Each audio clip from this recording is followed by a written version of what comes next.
Assalamualaikum warahmatullahi wabarakatuh.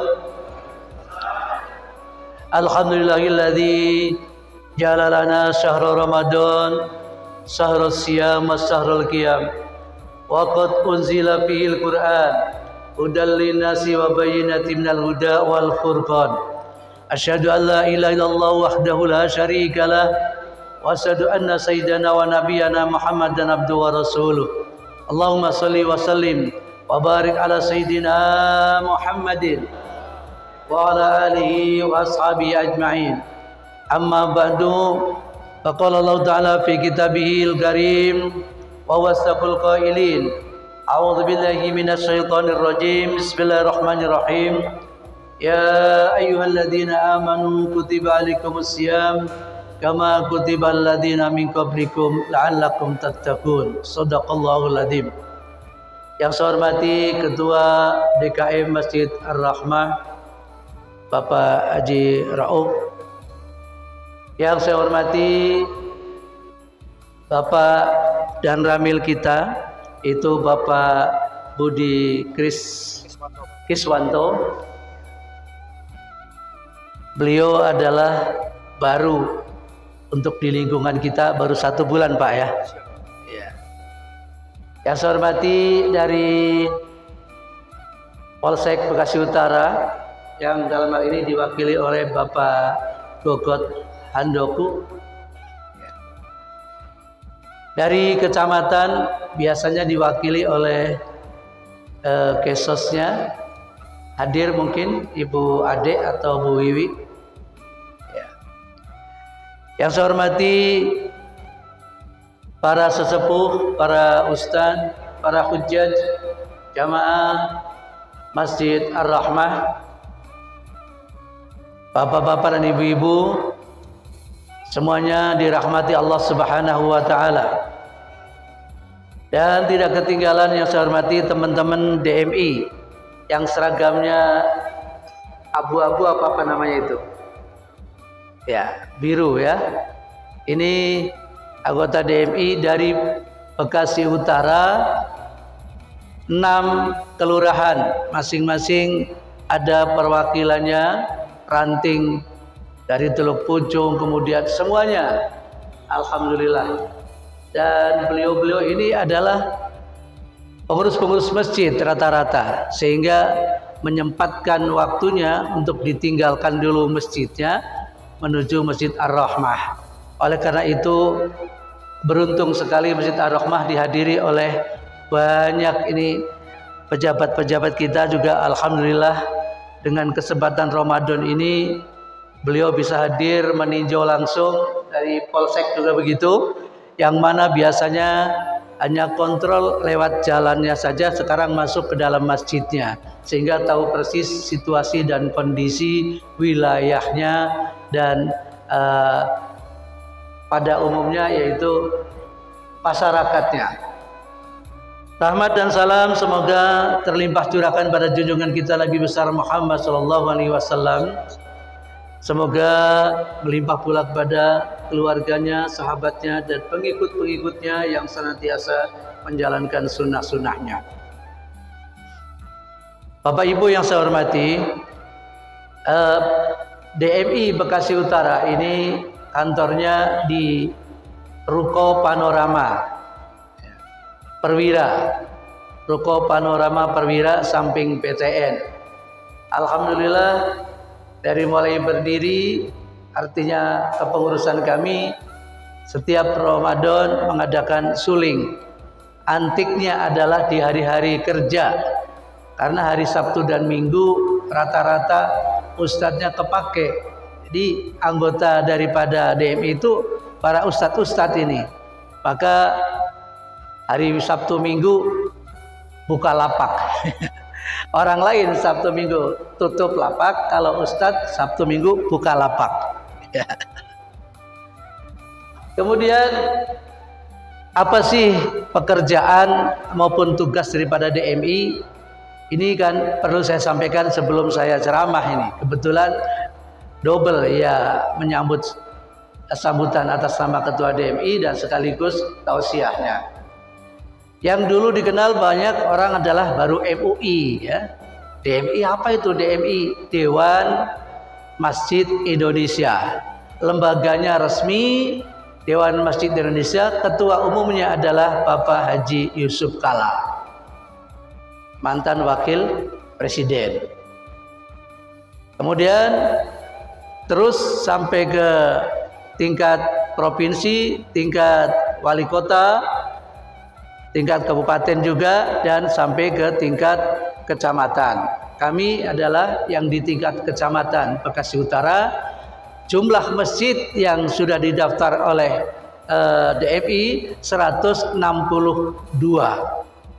Tadinya 160, sudah tambah lagi 2 karena musola banyak yang jadi masjid. Gara-gara pandemi musola banyak jadi masjid. 148 sekarang menjadi 162. Ini banyak sekali musola-musola yang jadi masjid. Alhamdulillah kami bangkit dan melayani. Ini motonya DMI, bangkit melayani. Setelah bangkit kita melayani. Melayani siapa? DKM-DKM yang ada di wilayah Bekasi Utara. Apa kebutuhannya? Mungkin itu adalah penceramah, mungkin itu guru ngaji, mungkin memandikan jenazah. Ini kebetulan hadir adalah Ustadz Sudarmono yang Bapak Ibu tidak asing lagi. Disebutnya nama akrab Ustadz Mono. Mana ya? Iya Ustadz Mono itu. Beliau Pak Dan Ramil adalah spesialis untuk memandikan jenazah. Masya Allah. Ya. Sebetulnya serba bisa, tapi spesialisnya adalah memandikan jenazah. Alhamdulillah. Kemudian DMI itu sering mengadakan latihan-latihan, termasuk latihan memandikan jenazah. Gurunya ya beliau, itu Ustadz Sudarmono itu. Yang ibu-ibunya juga sudah lengkap. Jadi kalau nanti di sekitar sini ada yang meninggal, telepon DMI, siap. Krunya, timnya sudah ada, baik laki-laki maupun perempuan. Ya. Kalau ambulannya ada, nanti beliau akan usahakan ambulan secepatnya. Jadi membantu pelayanan kepada masyarakat, khususnya adalah jamaah masjid. Kemudian kami adakan juga latihan-latihan, diantaranya latihan khotib. Nah, nanti kalau ada latihan khotib lagi, boleh mendaftar Bapak Ibu, Bapak-bapak ya kalau khotib ya, Bapak-bapak, remajanya terutama, untuk bisa regenerasi. Ada khotib-khotib baru gitu. Juga kemarin terakhir sebelum puasa adalah pelatihan penyembelihan kurban. Kenapa kita ada latihan seperti itu? Sebab banyak, bisa saja sapinya mati tapi halal apa enggaknya, nah itu meragukan. Maka sembelihan yang dijamin halal, latihannya namanya Julaiha, juru sembelih halal. Julaiha, bukan Siti Julaiha, bukan. Julaiha, juru sembelih halal. Insya Allah akan kita adakan untuk tahap kedua nanti. Bukan hanya pelatihannya aja, disediakan juga adalah sapi kurbannya. Jadi nanti pas menjelang Idul Kurban, DMI siap. Kalau Bapak dari sini pengurusnya mau beli ke DMI, hitung-hitung infak ke DMI. Alhamdulillah, disiapkan itu sapinya. Bukan hanya itu saja, banyak produksinya, termasuk haji umroh juga. Dan memiliki bendahara kita adalah percetakan Al-Quran, sehingga Al-Quran yang besar itu lebih besar daripada yang ada di DMI.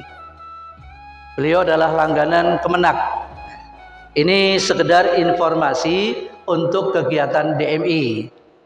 Bapak Ibu yang saya hormati, marilah kita masuk pada materi tausiah. Saya ingin menyampaikan apa yang disampaikan oleh Pak Budi tadi, ya. bahwa kita perlu ada persatuan dan kesatuan, harus kompak dalam segala hal kebaikan, terutama di lingkungan kita supaya aman, supaya nyaman. Dari Bapak yang mewakili Kapolsek juga ya menganjurkan agar kita itu waspada dengan anak-anak remaja yang suka tawuran. Bagaimana supaya aman, jangan sampai tawuran, masyarakatnya terlibat untuk mengawasinya. Nah, ini kaitan dengan inilah saya menyampaikan bahwa ternyata di dalam bahasa Arab ya itu ada tanda-tanda baca dalam tulisan Arab. Ini kan masyarakat Betawi kalau ngaji zaman dulu, alif di atas A, alif di bawah I, alif di depan U, A, I, U, begitu Pak. Ya, Pak Haji, Pak ya. Ya. Ini masyarakat Betawi sangat kental dengan itu. Ya.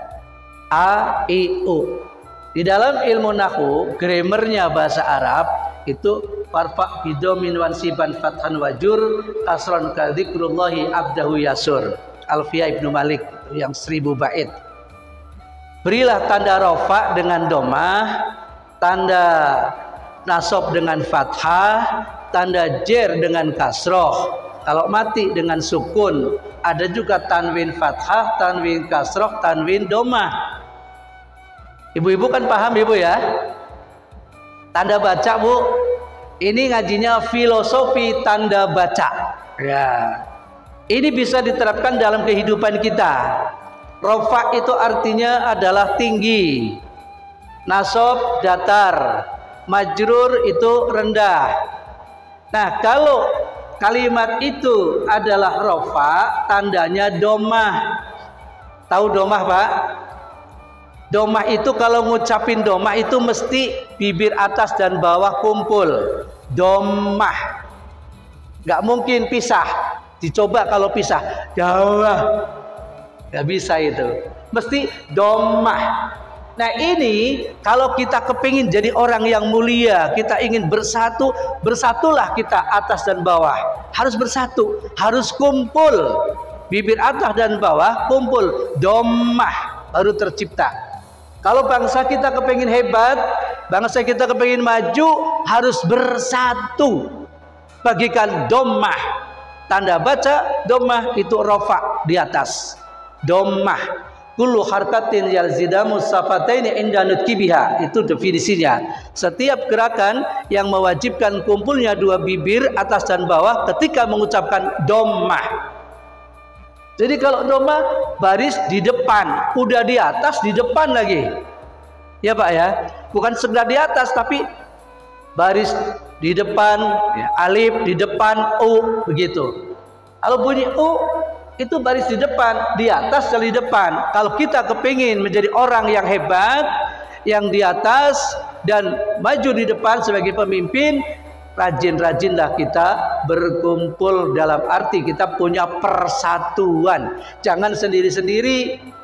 Kalau sendiri-sendiri nggak punya kekuatan, tapi berkumpul mempunyai komunitas tersendiri. Yang di TNI ya komunitas TNI, yang di polisi juga komunitas polisi, yang ustadz juga komunitas ustadz. Kalau menyatu lebih besar lagi, lebih kuat lagi.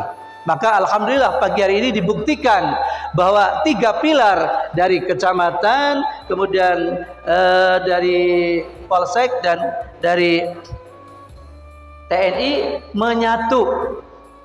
Ini adalah pelindung Bapak Ibu semuanya. Kalau Bapak Ibu ke kantornya takut, ya, tapi beliaulah yang alhamdulillah bisa hadir ke sini beserta rombongannya banyak sekali, dari Bimaswal juga banyak.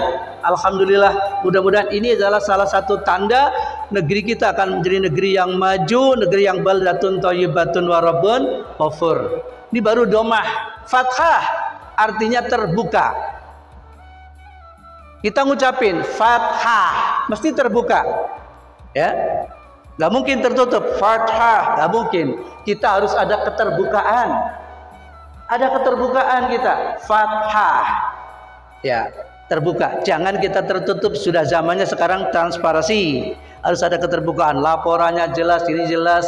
Ini jelas semuanya. Inilah fathah itu adalah membuka, keterbukaan kita, baik pejabatnya, baik rakyatnya, keterbukaan. Bayar pajak untuk apa? Ya, bukan untuk beli mobil mewah kan? Ya itu. Harus ada keterbukaan. Kalau ada keterbukaan, ini baru menjadi apa namanya jelas. Kemudian kasroh itu mesti bibir yang bawah mesti ke bawah, kasroh. Kalau ke atas nggak akan bunyi, kasroh nggak bunyi, kasroh. Itu artinya kita saling memiliki yaitu akhlakul karimah, sopan santun, ya, sopan santun. Kita miliki kasroh supaya apa? Ada tata cara santun. Jangan kita nafsi-nafsi, kita mengaku paling hebat, mengaku paling kaya dan sebagainya. Nanti akhirnya nggak ada yang kasroh. Ya. Kemudian sukun itu tanda mati. Sakinah artinya tenang, damai. Kalau kita bisa dhammah, bisa fathah, bisa kasroh, kita akan menjadi orang-orang yang sakinah, mawaddah, warahmah. Sedangkan tanwin fathah, tanwin kasroh, tanwin dhammah itu adalah selalu berjejeran. Berjejeran, tanwin 2, tanwin fathah 2 di atas, tanwin dhammah juga 2 di atas, tanwin kasroh 2 di bawah. Kemana-mana yuk kita bersatu dengan Bhinneka Tunggal Ika Pancasila. Kita akan bersatu kemana-mana, selalu sejajar, baik umaroknya maupun ulamanya dan rakyatnya, semuanya sejajar, sehingga bersama-sama ini akan menuju kepada kemenangan dan kesuksesan. Mudah-mudahan apa yang saya sampaikan walaupun agak tinggi itu masalah nahwu, tapi intinya adalah yuk kita bersatu, ya, di negeri kita ini yang terdiri dari 17.000 pulau, ya, ini beraneka macam, tetapi kita harus bisa bersatu di bawah Bhinneka Tunggal Ika, ya, berbeda-beda bangsa dan agama serta ini, tapi kita bersatu. Dan dasar kita adalah Pancasila, NKRI menjadi harga mati. Mudah-mudahan bermanfaat. Kurang lebihnya mohon dibukakan pintu maaf. Wallahul muwaffiq ila aqwamit thoriq. Assalamualaikum warahmatullahi wabarakatuh.